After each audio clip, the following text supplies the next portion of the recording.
The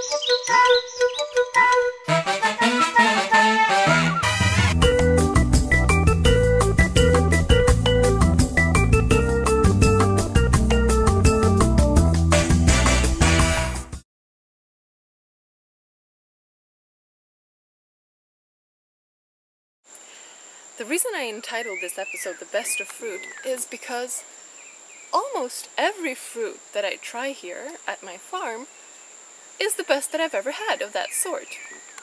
So the pineapple, for instance. And when it grows, when it starts to grow, it looks something like this.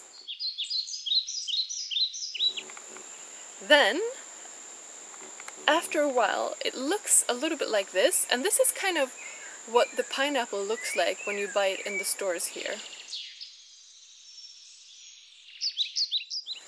But that is not ripe pineapple. Now, really ripe pineapple looks like this.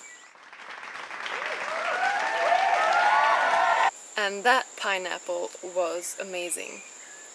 I don't know if you've ever had the experience, but if you eat more than just a little bit of pineapple, just a couple of pieces, if you try to eat a whole pineapple, or maybe even more, usually you'll notice that you'll get a burn on your tongue. It's acidic, and it has this burning sensation that it leaves.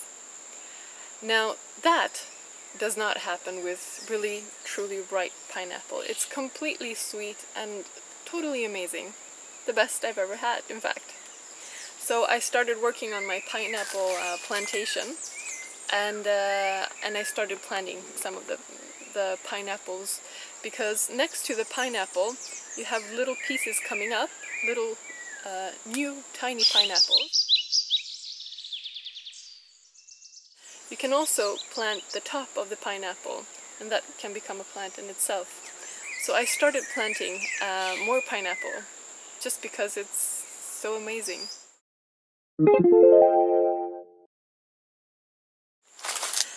And the mangoes, I already told you about those.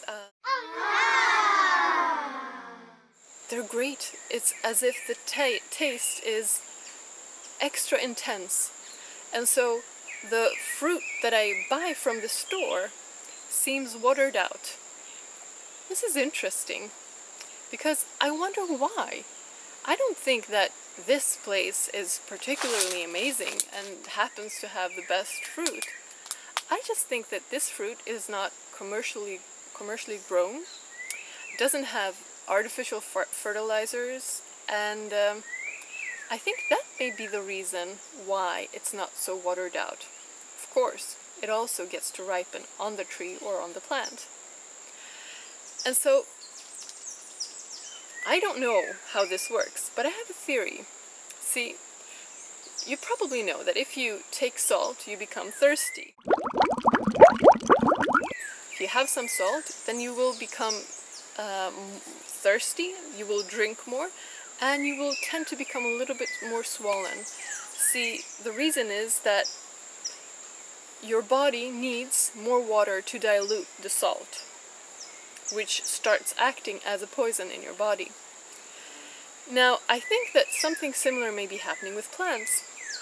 When you add artificial fertilizers to them, you push in more salts than they probably need to, and so probably the fruits will become larger, more watery, but also more watered out.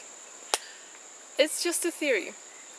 Also, another thing that's interesting is the nitrogen and protein. It's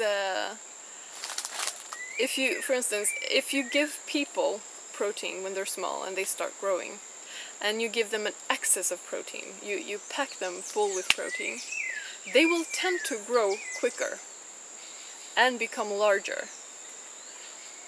But they will also tend to become more prone to disease. You can read about this in the China study, for instance, by T. Colin Campbell. It's a book. Very interesting. Now, a similar thing happens to plants. See, protein has a lot of nitrogen, and if you add nitrogen to plants, they will tend to grow quicker and become larger. but they will also be more prone to disease. I'm just wondering if this is not one of the reasons why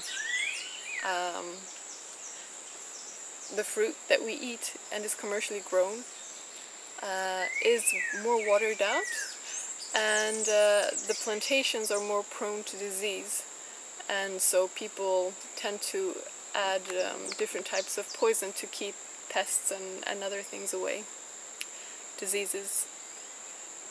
So that's just a thought.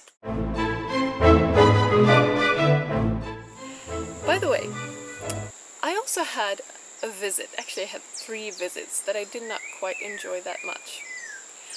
I can show them to you. Unfortunately, I had to put them in boxes. This is what they look like.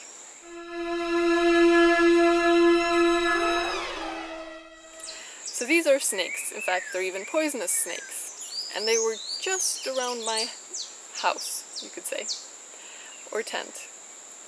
And I was not very happy about that, so I've decided to relocate them. But the thing is that they're really more afraid of me, so as soon as they see me, they tend to run or crawl away. But I still would rather not have them around, just in case I surprise them and happen to almost step on them. But I have some new, very cool friends and neighbors.